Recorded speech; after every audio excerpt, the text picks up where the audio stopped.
on guys, welcome back to the channel. Hope you guys are having a great day.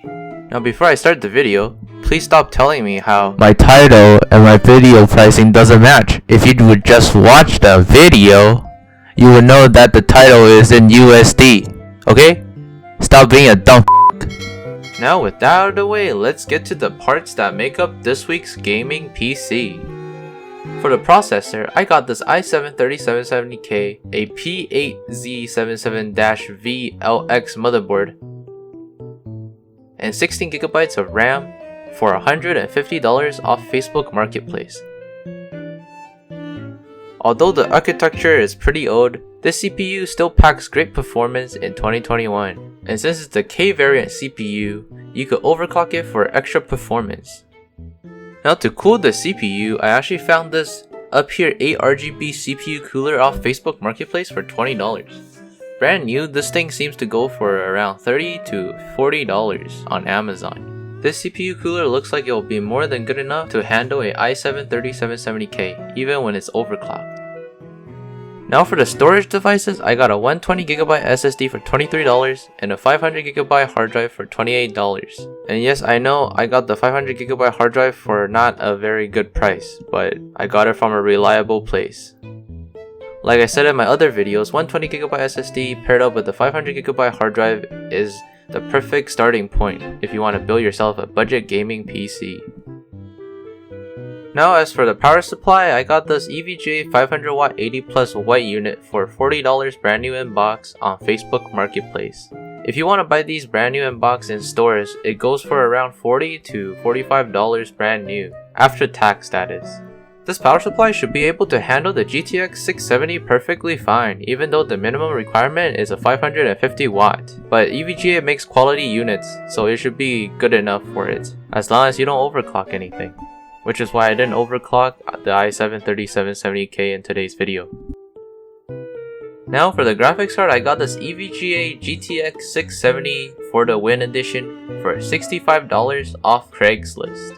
This card is still a very good graphics card as of 2021. It's basically the same performance as a GTX 1050 4GB. The only drawback to this card is that it draws way more power than the GTX 1050.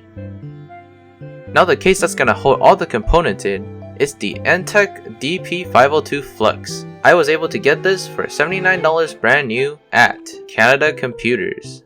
I actually really enjoyed building in this case. It has a lot of space to work with, and it has a controller in the back, which means I was able to sync up the ARGB up here CPU cooler to the ARGB fans on the case. And since I had so much room, I also installed a DVD drive on the top. Now let's show you guys a quick tally of today's build and get to the time-lapse, then the benchmarks.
Alrighty, now with the PC build, let's get to the benchmarking section.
Hopefully you guys enjoyed today's price to performance gaming PC video. Click on the screen to watch another one of my price to performance gaming PC build guides. Now with that being said, if you liked the video, please give this video a thumbs up and subscribe to the channel. If you didn't like the video, still like the video and subscribe to the channel because that would be awesome. Okay, have a nice day, bye!